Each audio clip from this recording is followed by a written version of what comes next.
आज ब्रांच में जितने भी सीएसपी हैं हमारे ब्रांच के अंदर पूरे ज़िले में 59 सीएसपी चलते हैं हमारे, तो उन सब का आज यहाँ मीटिंग था, जिसमें कि इस साल भर में जितना भी वित्तीय वर्ष में जो भी काम हुआ है और जो बचे हुए 20-25 दिन में जो भी करना है उसके बारे में दिशा निर्देश दिया गया। ज़्यादा खाता खोलें, ज़्यादातर लोगों को दुर्घटना बीमा जो अपने बैंक का है उसके बारे में जानकारी दें और उसका लाभ प्रदान करें। बैंक जो इंडिया पोस्ट पेमेंट बैंक है, इसका मेन उद्देश्य सरकारी योजना को ही जनता तक पहुंचाने का है। इसका अभी तक लगभग 11.5 करोड़ पूरे देश में खाता है और अपने यहाँ ज़िले में 90,000 से ज़्यादा खाता खुल चुके हैं इंडिया पोस्ट पेमेंट बैंक में, और लगभग 50,000 से ज़्यादा ग्राहक अन्य विभिन्न तरह की सरकारी योजना जैसे मैया सम्मान, अभुआ आवास, PM आवास, नरेगा आदि योजना का लाभ खाते के माध्यम से उठा रहे हैं। तो अच्छी बात है कि हमारा डाकघर का नेटवर्क बहुत ज़बरदस्त है। ज़िले में 129 पोस्ट ऑफिस भी पड़ते हैं और उनके साथ साथ ये 59 हमारे जो CSP पॉइंट हैं साथ साथ ही काम करते हैं वो लोग, और हर गांव, हर 2-3 गांव में एक पोस्ट ऑफिस पड़ता है, वो सभी ये सुविधा दे रहे हैं ग्राहकों को। ये हम लोग गांव-गांव में समय समय पे वित्तीय समावेशन कैंप लगाते रहते हैं, फाइनेंशियल लिटरेसी कैंप। अभी पिछले इसी महीने में हम लोगों ने 12 कैंप किए हैं फरवरी महीने में।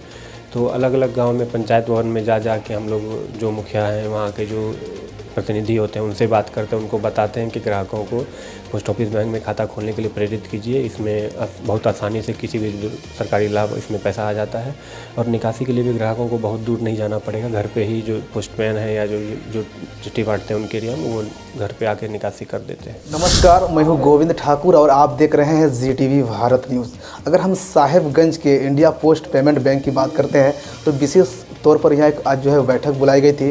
बैठक में क्या कुछ दिशा निर्देश दिया गया, मेरे साथ जो है इस बैंक के जो है मैनेजर, उनसे हम लोग बातचीत करेंगे और जानेंगे। सर, सबसे पहले तो सर यहाँ पर बैठक बुलाई गई, सर क्या कुछ दिशा निर्देश दिया गया सर?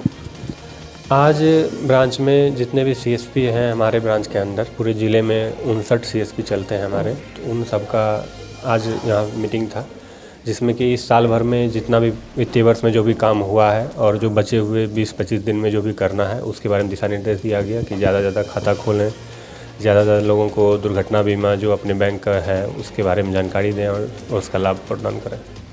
और सर मान लें कि अगर सर ग्रामीण क्षेत्र पड़ता है साहेबगंज, सर साहेबगंज की हम थोड़ा सा चर्चा कर लेते हैं, तो कई इलाका ऐसा है जो सर आदिवासी बाहुल क्षेत्र है सर, उन एरिया में जो CSP संचालक है सर आपका, या फिर अन्य जो सरकारी योजना का जो सर लाभ उन लोगों तक कैसे पहुँचे सर, इसके बारे में सर क्या कुछ गाइड किया गया? हमारा बैंक जो इंडिया पोस्ट पेमेंट बैंक है, इसका मेन उद्देश्य सरकारी योजना को ही जनता तक पहुंचाने का है। इसका अभी तक लगभग 11.5 करोड़ पूरे देश में खाता है और अपने यहाँ ज़िले में 90,000 से ज़्यादा खाता खुल चुके हैं इंडिया पोस्ट पेमेंट बैंक में, और लगभग 50,000 से ज़्यादा ग्राहक अन्य विभिन्न तरह की सरकारी योजना जैसे मैया सम्मान, अभुआ आवास, PM आवास, नरेगा आदि योजना का लाभ खाते के माध्यम से उठा रहे हैं। और सबसे अच्छी बात है कि हमारा डाकघर का नेटवर्क बहुत ज़बरदस्त है। ज़िले में 129 पोस्ट ऑफिस भी पड़ते हैं और उनके साथ साथ ये 59 हमारे जो CSP पॉइंट हैं साथ साथ ही काम करते हैं वो लोग, और हर गांव, हर 2-3 गांव में एक पोस्ट ऑफिस पड़ता है, वो सभी ये सुविधा दे रहे हैं ग्राहकों को। सर सरकारी योजनाओं को लेने के लिए मान लीजिए कि सर ग्रामीण क्षेत्र के जो लोग होते हैं उनको इस चीज़ के बारे में उतना जानकारी नहीं है सर, उसके बारे में आप लोगों का क्या कदम है अगला? इसके लिए हम लोग गांव-गांव में समय समय पे वित्तीय समावेशन कैंप लगाते रहते हैं, फाइनेंशियल लिटरेसी कैंप। अभी पिछले इसी महीने में हम लोगों ने 12 कैंप किए हैं फरवरी महीने में। तो अलग अलग गांव में पंचायत भवन में जा के हम लोग जो मुखिया हैं, वहाँ के जो प्रतिनिधि होते हैं, उनसे बात करते हैं, उनको बताते हैं कि ग्राहकों को पोस्ट ऑफिस बैंक में खाता खोलने के लिए प्रेरित कीजिए। इसमें बहुत आसानी से किसी भी सरकारी लाभ इसमें पैसा आ जाता है, और निकासी के लिए भी ग्राहकों को बहुत दूर नहीं जाना पड़ेगा। घर पे ही जो पोस्टमैन है या जो चिट्ठी बांटते हैं उनके एरिया में, वो घर पे आके निकासी कर देते हैं। थोड़ा सा हम समझना चाहेंगे सर, जैसे सर SBI बैंक हो गया या फिर बैंक ऑफ इंडिया सर, या फिर पोस्ट ऑफिस सर, इस बैंकों में सर थोड़ा सा अंतर समझना चाहेंगे कि इससे आखिर जो है ये पोस्ट पेमेंट बैंक का हम बात करते हैं तो क्या इन लोगों से अलग ही क्या सर सेम सिस्टम पर काम करती है बैंक? देखिए, ये 2011 में आया था। RBI ने क्या किया कि जैसे जो भी सरकारी बैंक हैं, बड़े बैंक, स्टेट बैंक है या और भी कोई बैंक है, वो सभी बहुत तरह काम करते हैं, लोन का काम करते हैं, और इसके लिए सरकार ने चाहा कि जो DBT का पैसा लाभ उठा रहे हैं उनको उसी लाइन में खड़ा होने में या उसी ब्रांच में जाने में दिक्कत होती है। इसीलिए सरकार ने कहा कि एक ऐसा बैंक रहेगा जो कि हर गली मोहल्ले में मौजूद है। उनका मेन काम रहेगा DBT को जनता तक पहुंचाना, तो इससे जनता को लाभ होगा कि जनता को परेशान होने के लिए बैंक में जाकर भटकना नहीं पड़ेगा। तो इसमें समझिए कि हम लोग बहुत आगे बढ़ चुके हैं। पिछला अभी जो पीएम किसान का राशि आया है 9.5 करोड़ किसानों को जो माननीय प्रधानमंत्री जी ने राशि दिया है पीएम किसान सम्मान निधि का, उसमें से लगभग 2 करोड़ किसान को सिर्फ पीएम किसान का राशि इंडिया पोस्ट पेमेंट बैंक के माध्यम से मिला है, जो कि बहुत बड़ी बात है। मात्र 6-7 साल में हम लोग 2 नंबर के बैंक बन चुके हैं। एसबीआई के बाद 2 नंबर पे आ गए हैं सिर्फ इस डीबीटी राशि पहुंचाने में क्षेत्र में। तो और हम लोग चूँकि इतना आसानी से खाता खुल जाता है और जगह जगह पे मौजूद है हमारा डाकघर का नेटवर्क, जिस कारण से पर लगभग डेली के रन रेट देखा जाए तो 1 लाख खाता हम लोग का डेली खुल जाता है और हर 3 महीने में 1 करोड़ लगभग अकाउंट खुल जाता है हमारे बैंक का, जिस कारण से कि अभी समझिए 11.5 करोड़ खाता खुल चुका है मात्र 6 साल में से।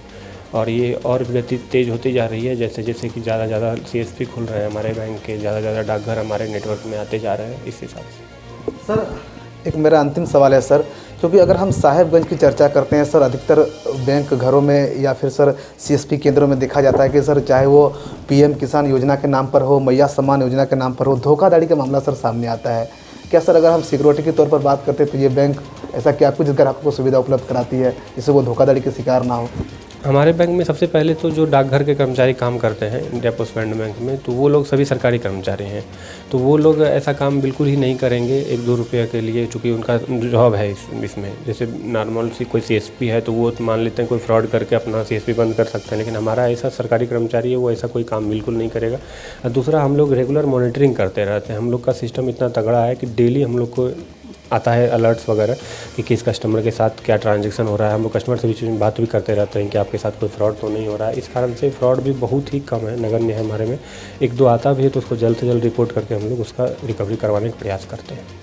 चलिए बहुत बहुत धन्यवाद सर। तो मेरे साथ जो है इस ब्रांच की अगर हम बात करते हैं तो मैनेजर साहब थे, जिस प्रकार बता रहे थे कि जो है किस तरह से अगर हम इंडिया पोस्ट पेमेंट बैंक की बात करते हैं तो ये बैंक की चर्चा के बारे में बताइए, खास करके जो ग्राहक जो इस बैंक के माध्यम से जो सरकारी योजना का लाभ भी ले सकते हैं। इसके अलावे जो ग्रामीण क्षेत्र की अगर हम चर्चा करते हैं तो उन क्षेत्रों में भी जो है समय समय पर जागरूकता को लेकर जो है कई सारे अभियान भी या फिर कैंप लगा करके अभियान भी चलाया जाता है, ताकि इस बैंक के माध्यम से लोगों को सरकार की जन कल्याणकारी व महत्वाकांक्षी योजनाओं का लाभ सही तरीके से मिल सके।